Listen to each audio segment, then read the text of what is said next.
So, hello and welcome. My name is Steve Pugh. I do something called the Growth Strategy Podcast here on the internet. And what we like to do is introduce you to interesting people that can help you with your business or career. I often pick people that I actually have some sort of link to, because for me, there's a rapport, there's like an authenticity to that as opposed to just interviewing random people. And then likewise also on key sectors. So it'll often be on entrepreneurship, tech, education, and a few of those kind of things as well. And we also like to share people's stories, because I know I grew up before the internet, but likewise, it was often very difficult to learn from people and hear from people who have maybe done a career that you want to do or follow. But if you've never actually kind of done it or followed it yourself, how do you learn that kind of stuff? So I always like to dig into people's backstories as well. And hopefully if you join us for the next kind of 30, 40 minutes, it might be interesting, and this all gets clipped up and goes on to YouTube as well. So if you search for Roadmap MBA on YouTube, hopefully it'll pop up. So Patrycja, I've probably known for about 1.5 to 2 years now. We've worked together on a few different kind of projects as well, but I'm going to let her introduce herself. And if you have any questions or comments, drop them in the chat. It should pop up on my screen, and then hopefully I'll bring them in. So there we go. Hi, Patrycja. Everyone can now see you and hear you. Hello. Hi, Steve. Thank you for inviting me, and hello, everyone. No, it's a pleasure. This is actually my first one that I've done since July, which I think with any business, you can get into a cadence and you get into a rhythm and you just smash them out every week. But then one of the big projects that I've worked on this year was actually selling a company, and we completed it in July, and it just took over my life. And because of that, I took a break, which is the honest answer to it. But actually, I really enjoy doing these. And part of the reason I love to do them live is to have that interaction that often, and especially, I started these during COVID and I was stuck in my bedroom at home. And I love to both share other people's stories, but pick their brains and actually try and get the value out as well. So although I know you pretty well, for people that don't know you, how would you introduce yourself? All right. Well, I'll try to be short here. You don't have to be that short. You can take as long as you... No. We'll be probably, people will get to know me through the conversation later on. But I would say I'm a business enthusiast, and my love affair with entrepreneurship and business became very early in my late teen years. I have a passion for technology and a knack for leadership, and that has led me to orchestrating startups, designing solutions for blue chip clients and tech companies, all while trying to understand how to and trying to help boost business by building networks and, finding the right place in the ecosystems. And that's something that is something that I really value and always try to develop. So you can think of me as kind of a business navigator. Because I think it was with, I might be wrong, but Startup Grind Newcastle, I think was the first time we met. Yes. And one of the things that I found, and I think it'll be true for a lot of people, but especially in a post-COVID world. And the reason why I say that is because a lot of us spent a lot of time on our own or online, where actually a lot of people will have met in the past 3 to 5 years online. I know we've met several times in person, but you get my point, is almost that I think there's real value in, and we'll go on to this later, but startup accelerators and groups of people getting together to actually just talk about stuff and meet each other and hire each other and talk about issues and all those kind of things. Because although we all often have a skill set in a particular area, you don't know everything, and I'm the first person to kind of admit that. So although I know a lot about business and that kind of thing, I don't necessarily know a huge amount about startups, fundraising, tech stacks, that kind of thing. That actually, that's when you can really plug and play and learn from other people's experience, which is a lot better way to do it than trying to figure it out yourself from scratch. Absolutely. I couldn't agree more. And I think that's something that we have in common. I mean, from very early years, I've realized that the power is sometimes in very accidental connections, very accident. Sometimes you meet someone you don't think it's going to be significant, and they just give you a little nudge, and you don't even recognize that as a huge push. It's just a little nudge. And it happened to me very early when I was going through some, difficult time as a teenager, not knowing where to go. And that probably pushed me into actually doing what I'm doing, into running a business. And sometimes the little nudges, you don't recognize them, or someone just connects you with someone else, Hmm. and it has a huge, it's a huge leap for you. So absolutely, I think building networks, being in communities, a lot is growing on communities. And like, I mean, I'm part of a startup grind community where we met. But I look at other organizations as or startups, a lot is actually built on communities. There is a Yeah. power in a group, and on your own it's never great. And even if you know much about the VC or Hmm. startup, still you can learn so much from others. So yeah, That's cool. absolutely. So one of the things I love to do is dig into people's backstories, because I think it really helps flavor the character and give you a Yeah. feel for, who they are, what the background is, that kind of thing. So whereabouts did you grow up? Well, I was born in Poland, in a small town of in Poland, in a house that was very much full of books. My parents, by profession, were teachers. My father was also an entrepreneur, but they were teachers by profession, and that I think shaped a lot of the. I mean, in a big way, it shaped the way I've been thinking for years, and it's probably still leaves the impact, those roots. But a small town in Poland. Then I moved to a bigger Hmm. town, take up one studies. Then I moved to the north of Poland, where I studied and run companies. Then I moved to Warsaw. Then I moved to the UK. So kind of a nomad life. Hmm. But growing up, that's Poland. I think from early years I was very independent. I always had my opinion, if not to say that I was opinionated in some ways, and I had to learn to tame it. Sometimes it got me in trouble at school. Later on, something that I realized my daughter took after me. So that kind of, straight and direct approach of telling things that I believed in. Yeah, so Poland's kind of a academic family, Hmm. but also in an entrepreneurship environment. Okay. You know, Because one of the things that I always like to try and spot common trends and themes between a lot of the people I speak to, and a lot of entrepreneurs, they're not afraid to challenge the status quo. In fact, you kind of have to. You will not be very successful in business if you just do the same as what everyone else does, because chances are somebody already does it. But I'm always interested in the common themes and traits which do run through a lot of people. That actually, I was the same in a lot of ways. I was for good academically, but I was also quite naughty, so the teachers would say. But yeah. one of the big things which kind of got me was that I wasn't picked up and that I was short-sighted until I was 17, 18. I just thought it made sense that stuff further away got blurry. I thought that just made sense. Anyway, but what happened was that, so I was disruptive at school, not because I wanted to be disruptive, but because I couldn't see the board properly. And it was those kind of things of where, you always think, well, what if I would have been picked up earlier? Could I have done something else? But the truth is, a lot of that life experience helps build different types of character. And then, you might develop humor if you get bullied, and lots of different things can set you on that path, which can then, it's what makes everyone kind of unique as they kind of go through. So what was your school life like? Did you enjoy it? Did you not enjoy it? Did you play any sports? Um, I think I did enjoy that. I was that student with a nose in books for hours. So it wasn't about when I learn or when I've learned. It was about learning, continuous, like continuous professional development we have right now, Hmm. and I believe in that. But I was a continuous learner at school. There was never an end. I could always read one more book on a subject, and then I was very tired and didn't remember. So I had my picks in terms of my favorite subjects, which was always art, anything artistic, anything more kind of language oriented, all the humanities. Hmm. And I hated maths. And my teacher convinced me that I'm terrible at maths. So that stayed with me, I think, for years.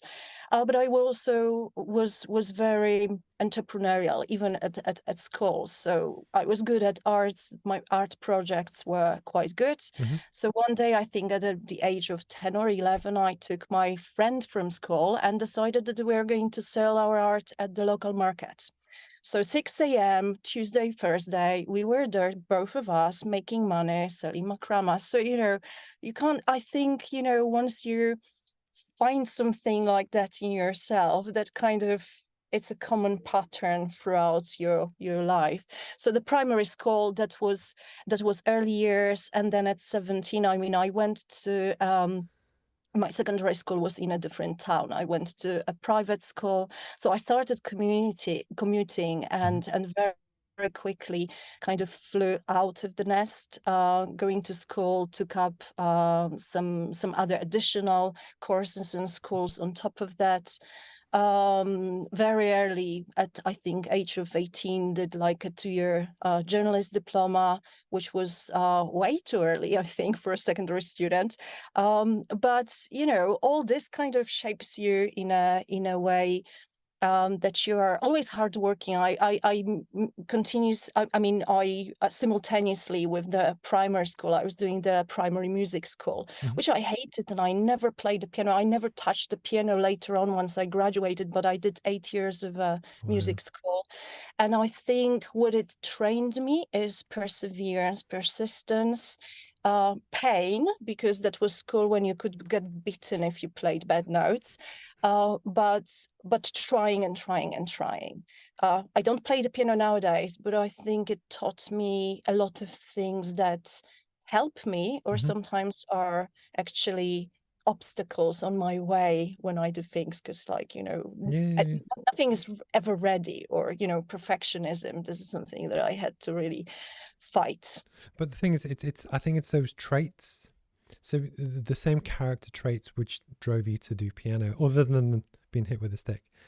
Yes. It's so for me it was sports, but for different people it's different things. And it's that element of where you can always learn different things from different people, whether a piano teacher or a basketball coach or whichever.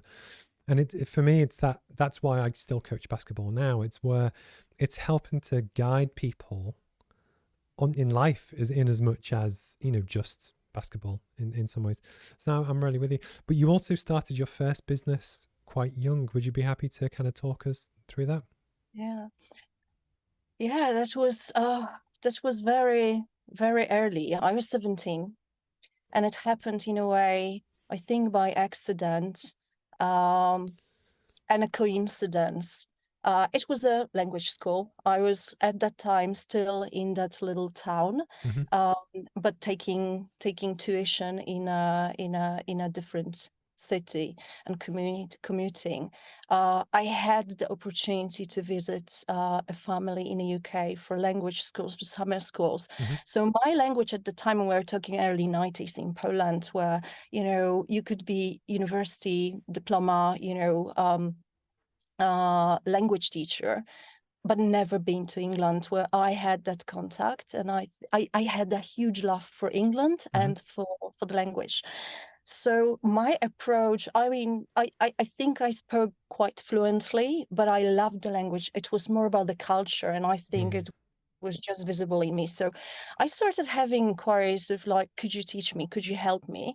And that very quickly, within 2 weeks, absolutely by accident, grew into a more formal sort of curriculum-based school. I had a very good teacher who kind of, by observing, helped me navigate how to do that.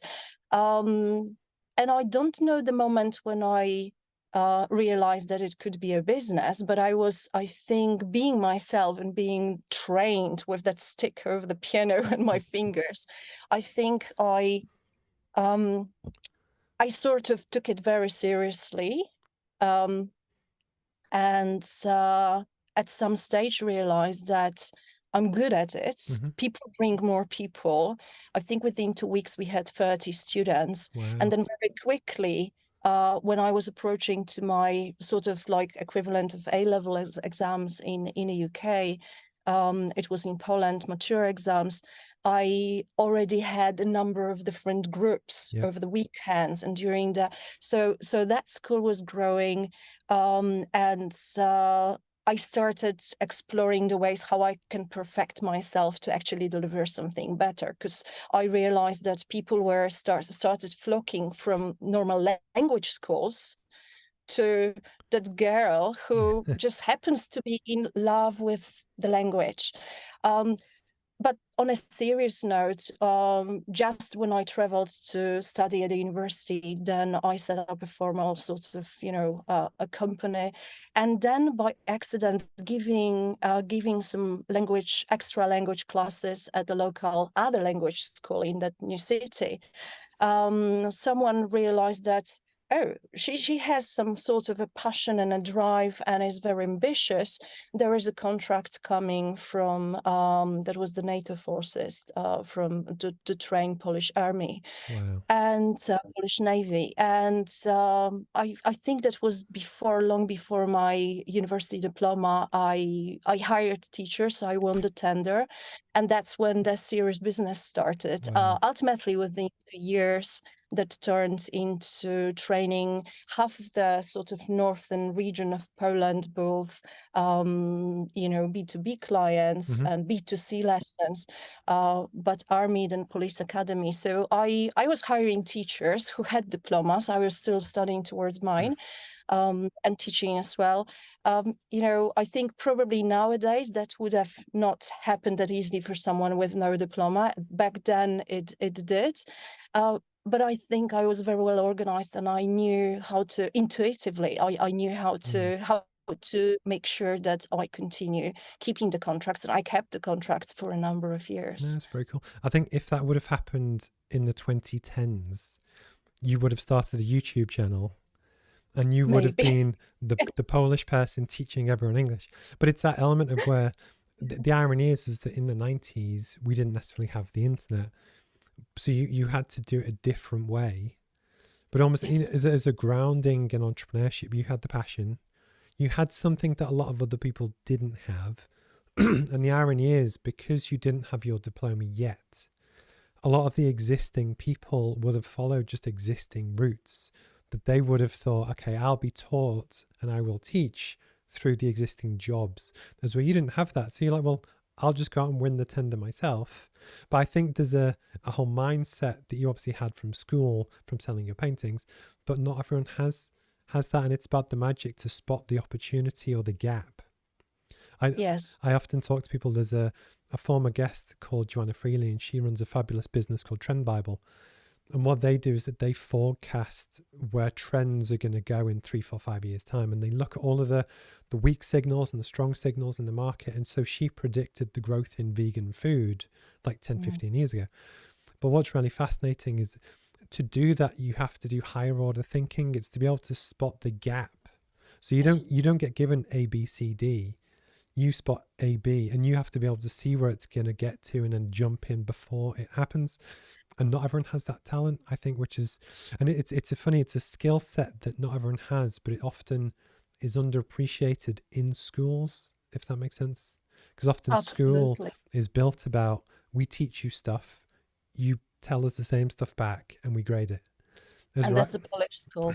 That's the Polish school. I mean, we studied piles of books, and I didn't mind because I was the one reading. I mean, we had a huge library at home, but then the application of which you read, or the way that they wanted you to apply that in life, had no connection. I mean, I have a number of university diplomas. In the end, I did a number of those, a few BAs, MA, and then post MAs.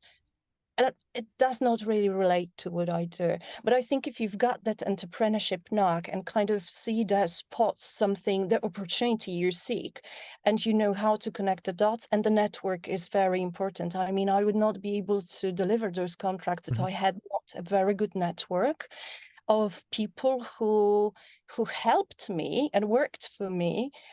They had diplomas. In the end, I had a diploma towards the end of that, and we were delivering very excellent pass rate, 98% pass rate with Wow. NATO courses. If you don't deliver, they terminate the contract very quickly, and those are very intense. So that was a success. But equally, later on, I got pregnant. It was still when I was delivering the courses for the army. And I thought, like, well, I love my child to be bilingual, or at least speak both languages fluently. But how you do that if you're in Poland, where they don't speak English now every day? Well, I had a English speaking community around me and quite a lot of native speakers.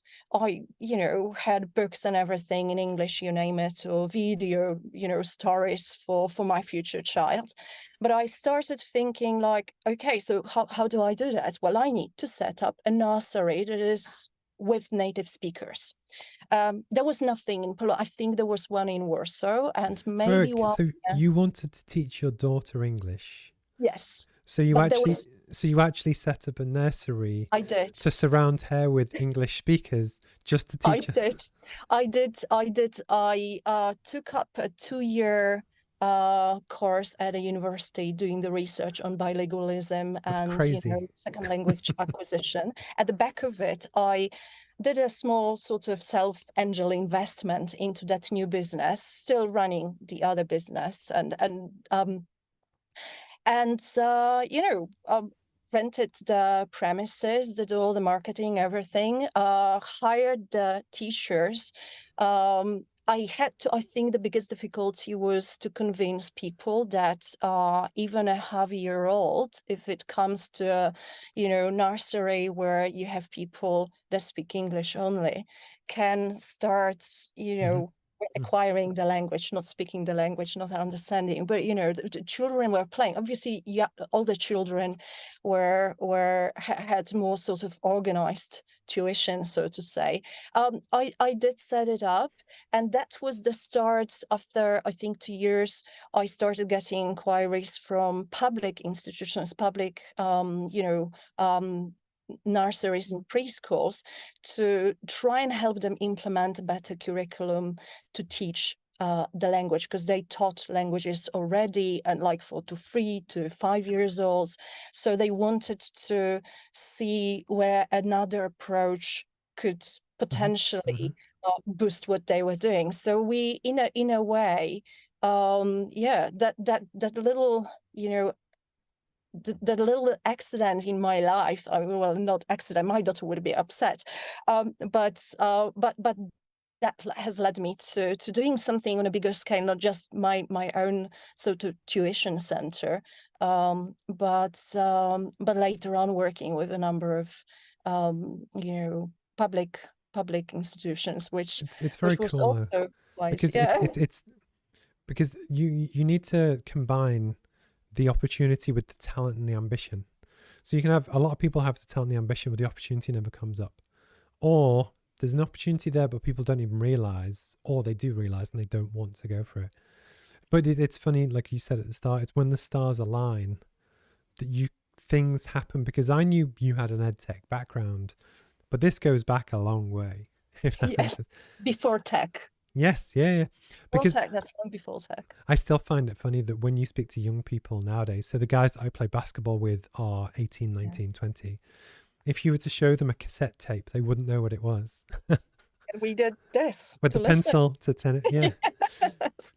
But it's just how the world has changed. But I think for the better. But one of the things that really kind of comes across is that you obviously have a passion for teaching and entrepreneurship, but education, as a whole. Why do you feel that that's important to you?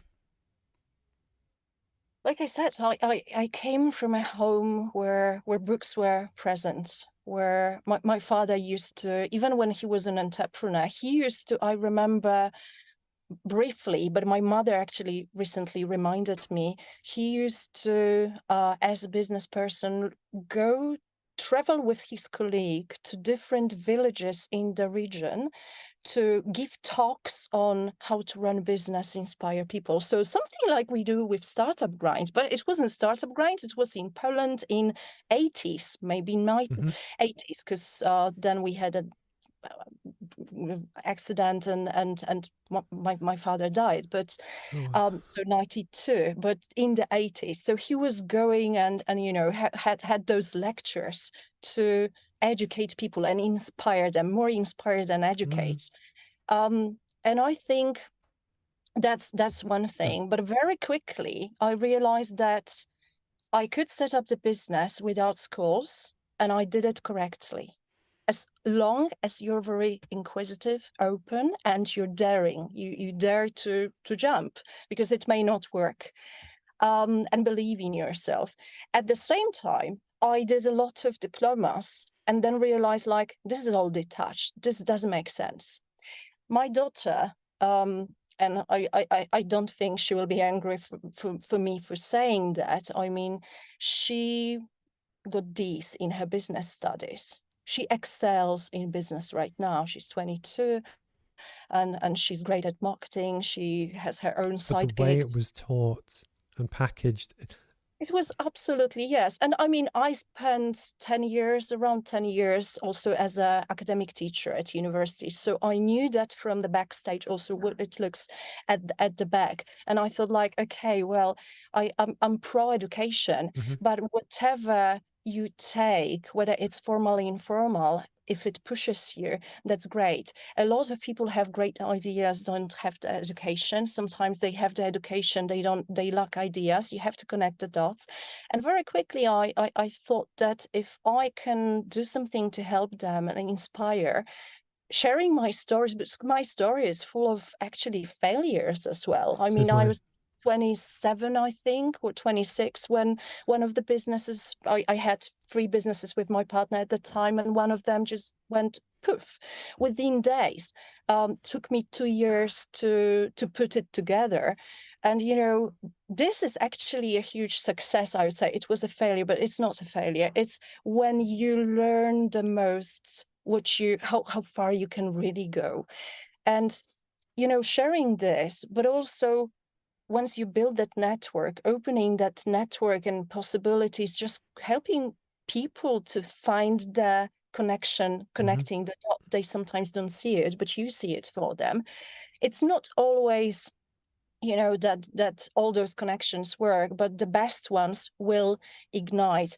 And I think this is what led me when I came to UK, after after the nursery. I traveled to Warsaw. I ran some bigger businesses there, and then came to the UK, where I set up the companies that I run right now, which is Open Solutions and a Business Academy. And London Business Academy was sort of an idea for helping entrepreneurs exceed and excel and be better, and more kind of a powerful network. And with NatWest, for a number of years, we run a number of events, very much like Startup Grind, but more for more mhm, kind of scale-up companies. And then when I moved to the north for my short sort of stay in the north where we met, I just thought that ecosystems, and London is full of different, organizations, but I felt like ecosystems would benefit from something from outside. But mhm, at the same time,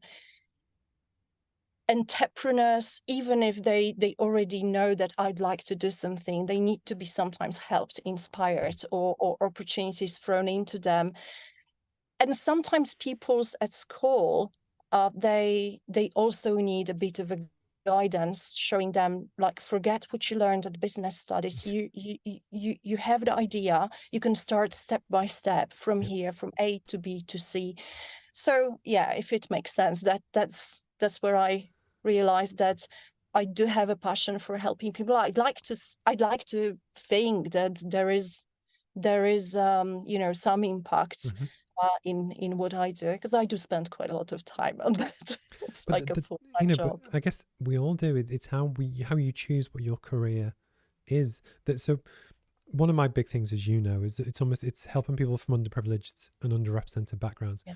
because as I've gone through my career, you see that the more money you get, the bigger your network is, the more you can afford different things, and opportunities increase.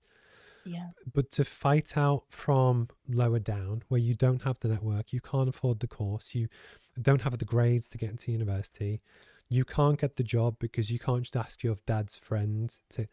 It's tough, and that's a big thing for me that I really kind of resonate with the story.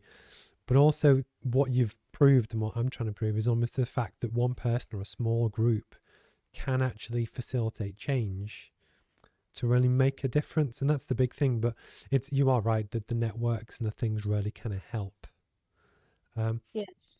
No, cool. So, would you be happy to almost tell people about the kind of thing that you do now? Yes. Well, I wear a couple of hats, but basically, my majority, or well, all I do is around startups and scale ups, and it's working with businesses. In the past, I did support organizations at different sizes, from startups that were my own to blue chip clients, where I delivered solutions, reviewing processes and designing the processes to improve the way they work internally or sometimes externally, for clients like BMW, Scania. So they were long year projects. And they were great, but then working with sort of mid-sized companies and leading companies, and it kind of gave me a taste of everything, from a startup, my own, like a nursery where I built a team of 5 or 6 people, to a company that I managed in Warsaw with probably around 300 to 400 people. So, you get the taste of everything, and you think, like, what do I enjoy most? And that was helping, I would say, not well, I do work with the very, very early stage, almost idea stage, more on a mentor sort of basis, the accelerators, etc. But my main work involves MVP plus scale up stage startups. I do have a sweet spot for tech. I love tech, and right now the focus is very much on tech. I started, obviously, because of my background, a lot of projects years back when I set up my company was very much around, training companies, growing and scaling education companies. So by scaling, it's a 360-degree review. You're looking inside the business, outside, what they need to do to scale. And that very often, involved looking at the processes internally and, okay, well, you cannot run that on an Excel spreadsheet. You cannot do that this way or that way. We need to put the infrastructure, and usually tech goes behind that.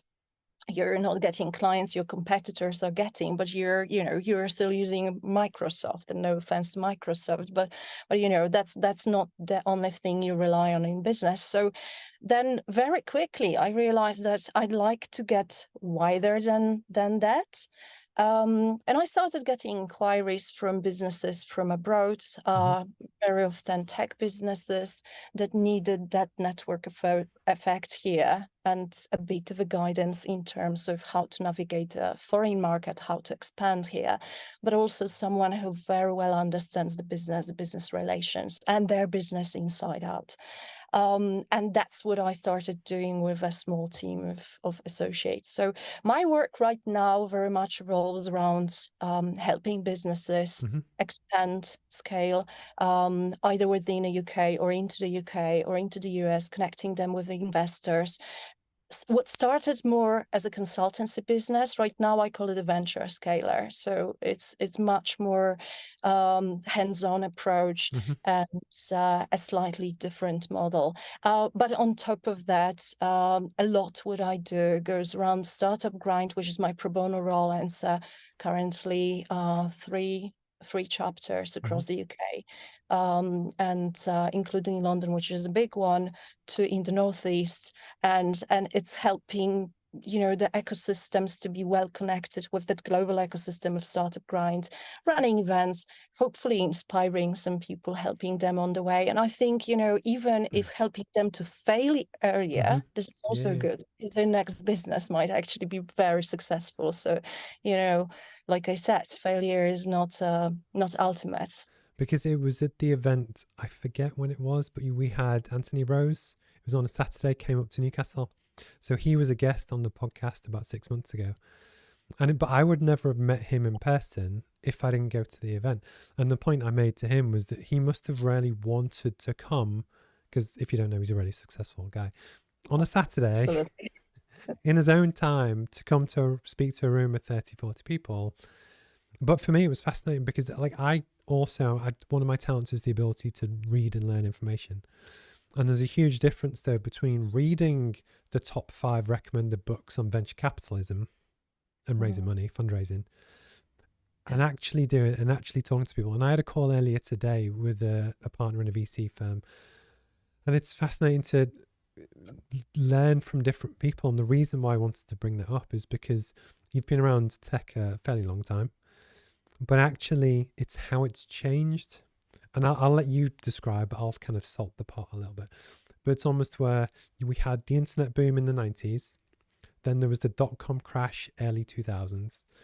Then there was a huge boom up until 2008, 2009.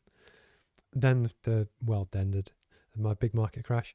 But then there was 14 years or so of just prosperity and almost interest-free capital. And just, it was apparently, I was too late for it, but it was so easy to raise money. And then now that's gone again. But what my point is that although the rules for tech and fundraising have probably changed 7 times since 96, and it's almost as someone that has been through some of that, a lot of that, how have you seen it, how tech has changed in the past 20 years? Oh my God. So I spent this past week has been absolutely incredible for me. I had the opportunity, thanks to Startup Grind actually, because that was a very expensive and a great event, to be at Cogix in London, AI focused event.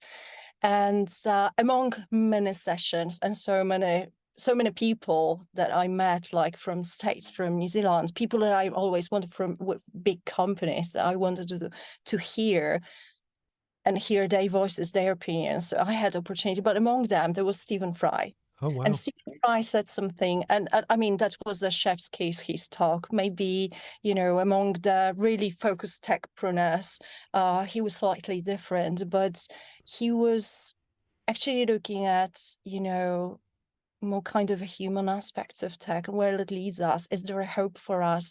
And one thing he said was very obvious, but we keep forgetting.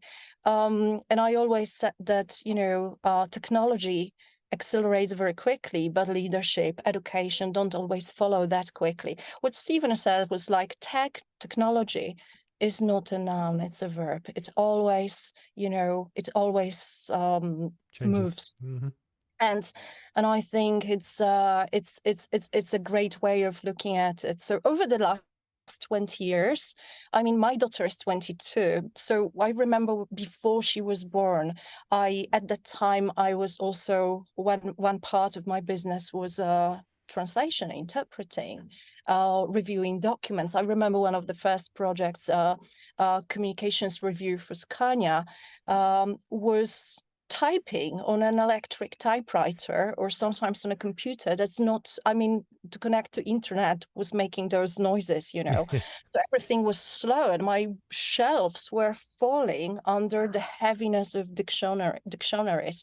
I remember taking my, exam to be a certified translator. We already were using, internet and at that time, there were, I think, like online dictionaries or on a hard disk, I think. Maybe not on Google, like open source. But we had to take physical dictionaries into like books, heavy books, to the exam. So that has changed. It's 20 years. It's like nothing. I still think like, oh, I'm still 20 something. And then I realized like, no, actually my daughter is 20 something. But the way the world has changed within that time is much quicker, and it's quicker and quicker year after year. I mean, we started discovering ChatGPT months ago, maybe a year ago. Yes, absolutely. And right now, what it can do and how many other developments within AI you have, and it's not just AI, or we were talking about Web3 blockchain 2 years ago, and those things are. Business models are changing, the way we work as people, everything. So yes, absolutely. I think it's it's a great time to live and to operate, to run a business in, but it also means that you cannot stop learning. You have to be really up to speed with that, because if you don't, and you don't have to be, I mean, I don't have a tech background. I have a sweet spot for tech, but I learn, and I have to learn. Hmm. Because if I work with a company that is in deep tech and they do something like, it can be computational modeling, it can be IoT systems, whatever it is, they have solutions. In order for me to understand how can we Hmm. expand, how to find the marketplace for that business, it's actually try and understand what they're doing as well. So that's one aspect. But the other aspect, for any business owner, is like how you set up your business to be really, how can you use what AI tools you can use to speed things up. Right now, I mean, since I started using ChatGPT, it's like it's my marketing assistant, it's my brand assistant. It's becoming, and in so many ways you can do that. But obviously you have to have a healthy approach to that. Because I think the one constant is that you give a few different examples of how tech and tech trends, and so the big hype 6 months ago was AI. Like, it's still a big thing, but actually Yeah. some of um because I watch Bloomberg quite a lot, and some of Yeah. the companies that raised a ton of money aren't doing as well as they hoped, and then people now start to question, is it a bubble, is it not? But the point is, you have the tech is to facilitate the human part of the chain. So the part of the chat that I had this morning is that, so I've run I know you know, but it's an ed tech company called Roadmap, but it's about making business education accessible. And whilst there are tens of thousands of multi-billion pound business education companies, they're largely aimed at rich white people in Western nations. And there's a huge blue ocean that half the world lives off less than $6 a day. I'm trying to figure out where's the space where everyone else is looking over there to do that. So part of one of my recent diagnostics for the startup program was on that I'm fairly technology light. But Yes. you could argue that that's a positive, because I can continue to pivot and change to find my niche. As where one of my big things is that, so I also in theory compete with universities, but universities literally have £600 million worth of assets, and that's just Newcastle. But if you have the sunken cost fallacy where you've invested in £600 million worth of physical buildings and 6,000 staff, you might actually, from a business point of view, pivot and use AI to deliver a better service, cheaper, etc. But you'll probably resist until you're forced to, because of the prior investment. And I think that's the real difference, is that I'm trying to wait and watch based on how AI is. Well, it only launched realistically in February, March. We're in September now.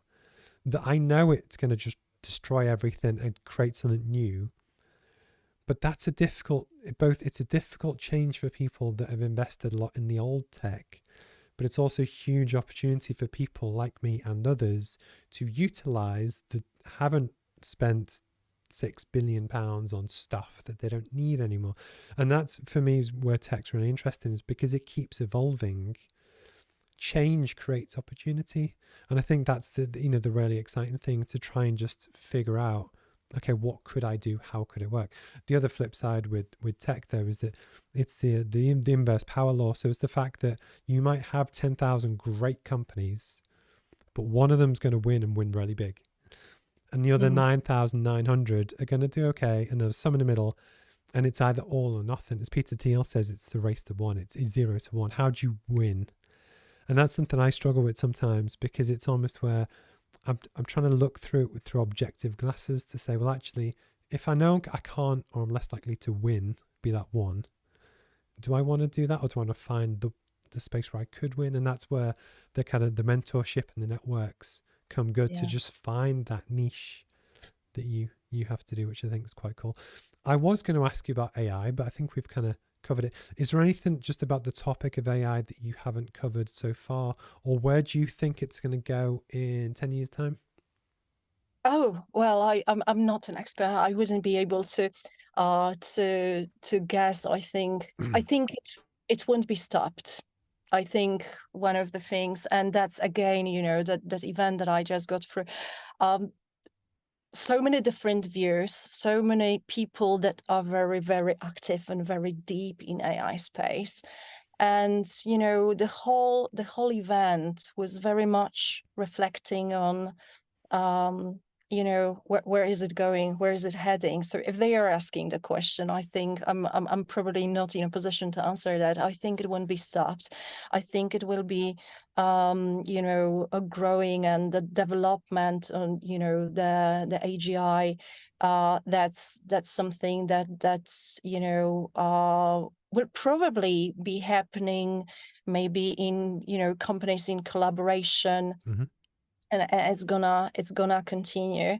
um and well, I can't wait to read, and maybe I'll be able to answer that question, but that won't be my opinion, but maybe that will help to shape. I started reading Mustafa Suleyman's book, the Wave, and that's probably where maybe I'll find some more answers. But yeah, I think that's nothing that we can stop it, and it's probably where we can dig a lot of goods. At the same time, it's like opening that Pandora's box, and a lot of scary things might jump out. Because for me personally, the way that, so I also went to an EdTech AI event, and it was at Newcastle University, and it was 3 months ago. And what was fascinating in the room was you had a range of speakers and experts, and a lot of them were saying, well, you can use AI to help you write curriculums and to make your life easier as a teacher. And whilst that is all absolutely true, they were also saying, well, actually what you could do is if you have 100 different students, for each different student, they would have an assistant, and the assistant tailored to them, for instance, in the example of your daughter with business, they will be able to tailor the perfect business education at the right level to feed them stuff that they thrive on, and it's there 24 hours a day to help them. And won't this make teachers' lives easy? And we fast forwarded through, and I said, well, I believe them, but why then do you need the university and or the school in its traditional current form? Because if you're going to have your virtual best friend, it could even be a hologram. And we've both seen Apple's new headset, which looks incredible. But with augmented reality, you could have it on, and it's like just talking to someone. They could be your best friend, but actually, they could also be the most wise person in the world. They can teach you philosophy and engineering and law, and they'll always tailor it perfect to you. But my point being that I can actually see the entire education system being completely revolutionized. That where I hope it goes to is that universities go back to what they were 500 years ago, where it's creative spaces for people who have similar passions to go and talk in person, rather than £60,000 worth of debt to teach you a curriculum that won't necessarily help you in the real world. But I can see that happening, and that's not a bad thing. I think it's a good thing. But it was almost what I found interesting on the topic was that people wanted to extrapolate the concept of AI whilst it suited them, and not keep going to the point of where, ooh, I might be out of a job in 30 years. You would just pivot and change jobs. But you get my point. It's a really fascinating time to be alive, I guess. Oh yeah, absolutely. I mean, the out of job question was going throughout the whole event, and I think the point there, and the point that I heard earlier, and I believe that's true. It's like where there was the invention of cars. Yes, well, horses are well enjoying a great life somewhere else, and I think the thing is that people doing those jobs that may be endangered, automatic sort of jobs, or anything that is easy, their jobs will evolve. And that's one thing. So it's not necessarily losing the job. It might be evolving into something different. And what you mentioned about the curriculum and student studying, I remember speaking to someone working at the university as a PhD researcher in AI some time ago, and what they were doing is actually training AI in a pair, like you're studying with a student with student, what they were pairing a student with an AI bot to study the same curriculum and see what happens, Ah, how that involves taking the same exams, taking the same case studies and working on them. So an AI and a student together. So I'd be very keen to see how that progresses and where that takes us. And one of the things that actually Stephen showed us at his talk was where AI is taking, because we are talking about, well, write a curriculum, but it's way more than that if you look. And he played a piece of he often reads for documentaries, and that was I think a documentary around Nazis in Denmark or Netherlands, and he showed a piece and said, like, well, that was me reading, so have a listen, and then I'll show you the AI version of it. And it stopped, and he said, well, actually that was the AI version, which I was not aware, and was basically stealing of, well, in a way, his IP. And then the question during the next session is like, well, how can we protect ourselves from using our face, from using our, because what you can do with AR in terms of stealing the identity, fraud, and the deep fake is well, huge. And one of the questions was like, what can we do? And I genuinely thought, like, well, could Stephen Fry sue the filmmakers? And apparently not, unless you create your identity sort of, and you put an IP on that identity with the voice and everything. So it's a way of protecting your voice, your face.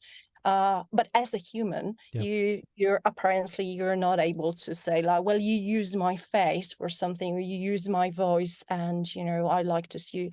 So loads of ways. And here is just what AI can mean to you as a person. And apparently actors or famous people already have that in place. So maybe Stephen or Patricia don't need that, or we can't afford that yet.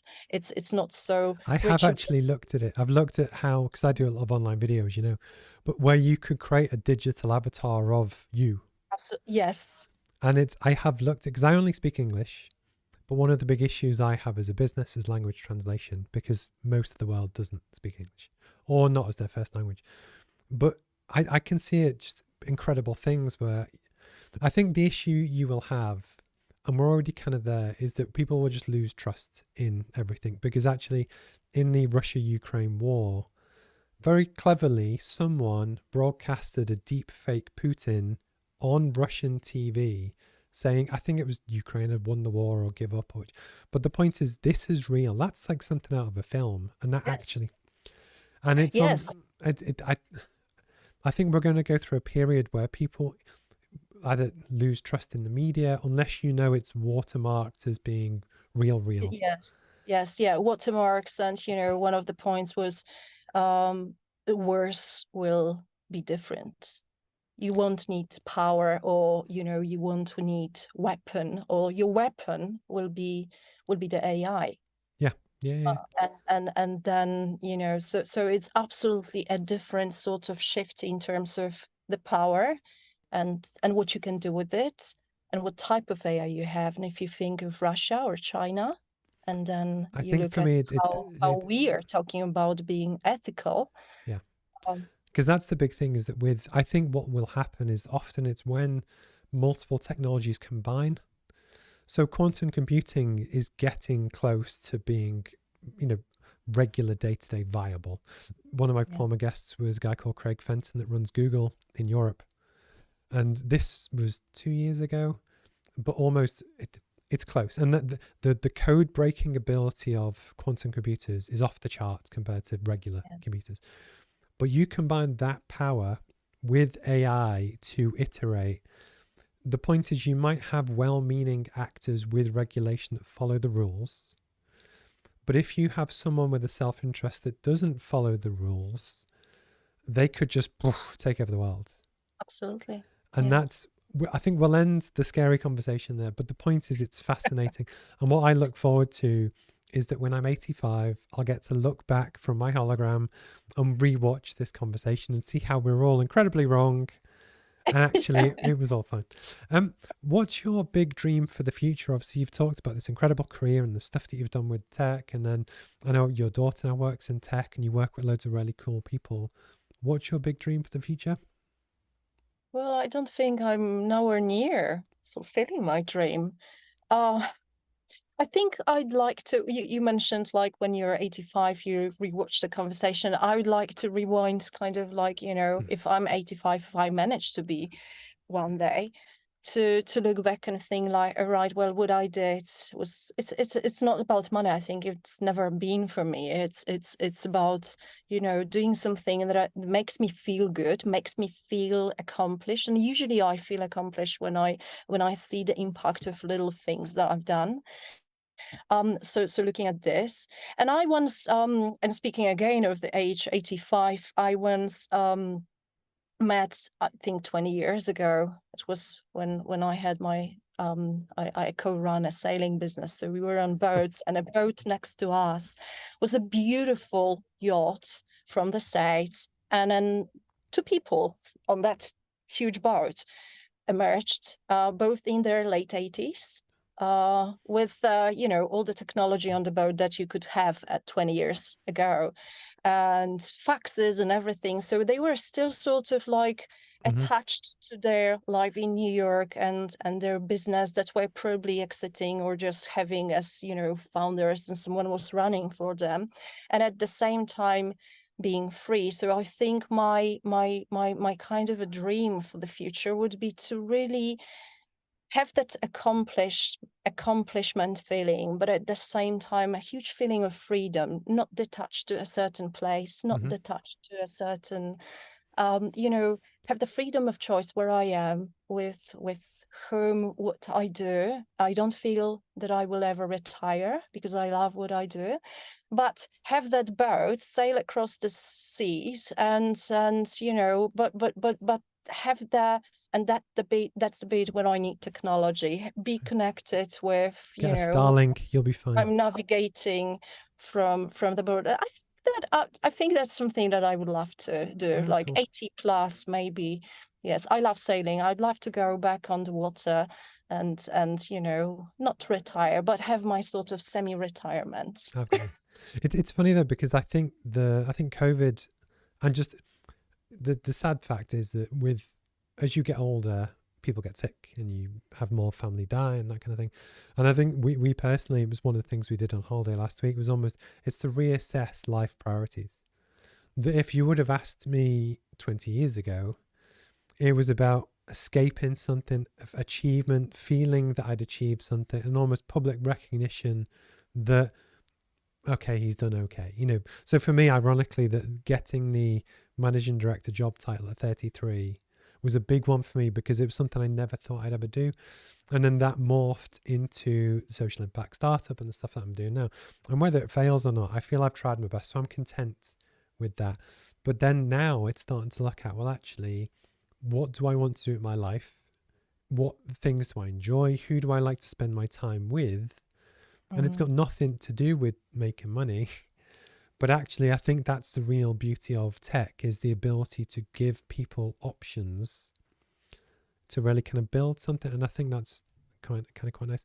So towards the end of each interview, I have a series of kind of set questions. These have their own section on YouTube, which I like to kind of link back. Okay. Would you be happy to share the best piece of advice you've ever had?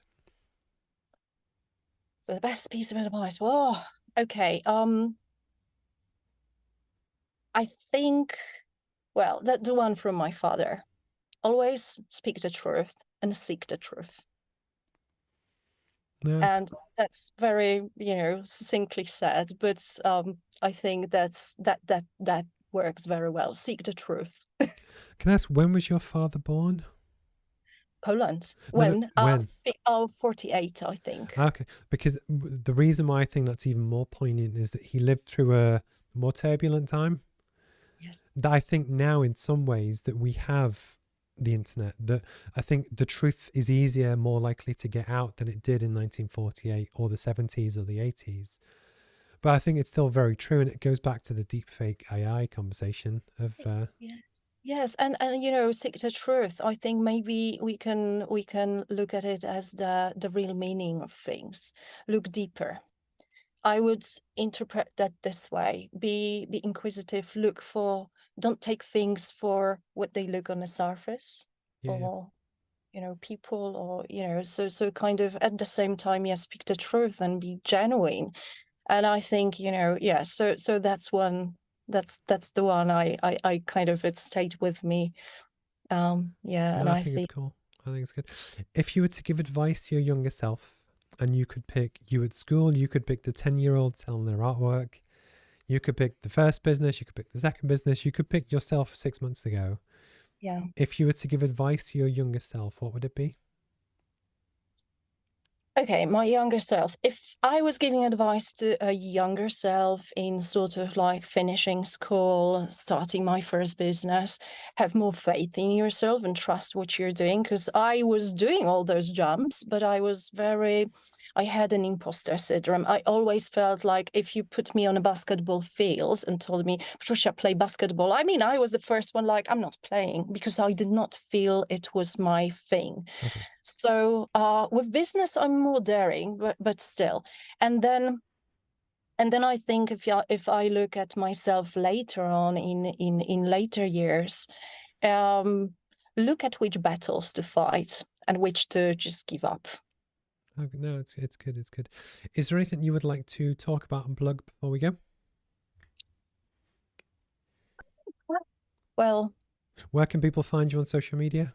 Is the other where, easy? where they can find me? Oh, right. Well, that's LinkedIn, Twitter. Maybe not so active since Twitter changed into X. It's probably I'm not as active there, but I think LinkedIn is my sort of primarily No. social media. Facebook, no. I gave up on Facebook years ago. Out of interest, because it relates to tech, why Yeah. did you give up on Facebook? It's changed. It changed drastically. So I was one of the very first wave of users of Facebook, not the very first one, because obviously you had to study at a certain university to be there. But then very quickly, I took up a project at Queen Mary in London. I was still in Poland, and that's how they invited, before anyone was using Facebook in Poland, someone at that time, you had to be invited. Someone invited me as part of the project before I came to London, was meet the team. And I don't remember the year, but it was just after they released that wider Hmm. to wider audience. And then it changed very much. And I also feel that I changed my audience or my friends. My friends are not necessarily on Facebook, and if they are, I can meet them elsewhere.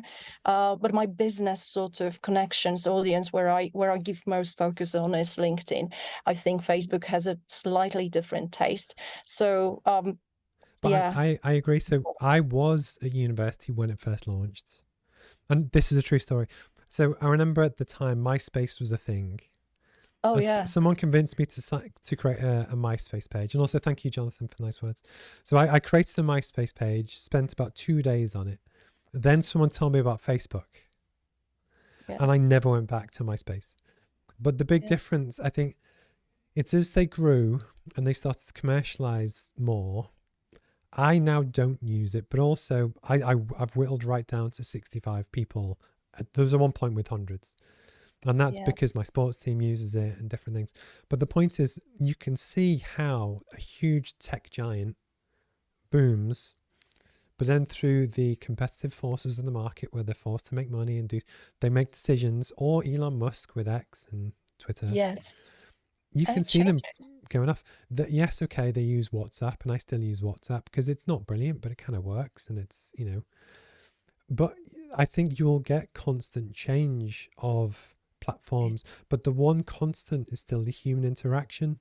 That I think as you get older, I care more about a fewer number of people, but I also But the care less about what other people think, so I don't share it. Yes, absolutely. And I think it's a great point, you know, the human interaction. So yes, my social media platform of choice is LinkedIn, Twitter less. But then I think that community, outside of social media, and connecting with the people that I sometimes met on social media, or we meet from In event to real event. life. Was the business academy in the past, or right now that's the startup grind in real life. But that's not the network you meet every day, but it's still your network. They are somewhere sitting on your sort of platform. And it's all about making more than just a connection, I think. And yes, not quantity. I mean, my inner circle is very tight, but outside of that, the business circle is really trying to. And when I was younger, I was trying to be cool and please everyone. And right now, I think I'm more and more every day discovering, like, I don't give a. Yeah. I'm this.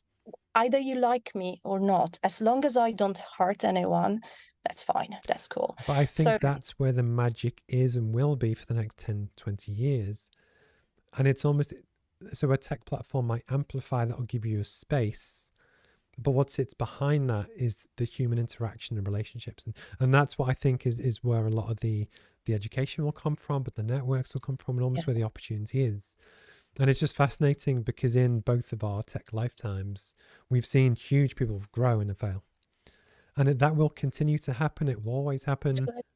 But I think that the ability to learn, iterate, fail, start again, it's that resilience. It's you at the piano. Everyone gets hit with the stick every so often. That actually it's the passion to just keep going, I think, is really special. Patrycja, I've really enjoyed today. And obviously we've known each other for quite a long time, but there was so much stuff that I just didn't know. And I think what's really fascinating, is part of the reason why I love long form content, is you get to dig a bit deeper and learn the kind of stuff that you would never learn in a LinkedIn post. But actually, when you do get to know more about, for me, the guests, but for other people, when they get to know you, there'll be people that really resonate with your story. And I certainly have a lot more respect for your journey than I did. And I already had respect, but now I know the background, I know more of the depth. And for me, there's something special in that. But anyway, no, thank you for your time today. I've really enjoyed it. For anyone else that watches this, will all get clipped up and go onto YouTube. You can add Patrycja on LinkedIn. I'll link all the stuff in the comments. Thank you for your time, Patrycja, and have a wonderful rest of your Monday. Thank you very much, Stephen. It's been a pleasure. Really enjoyed. Good, cool. And well, thank you, everyone. I hope that inspires a bit, or sharing the story. Cool. Well, I will speak to you soon. Thank you. Bye-bye. Cheers.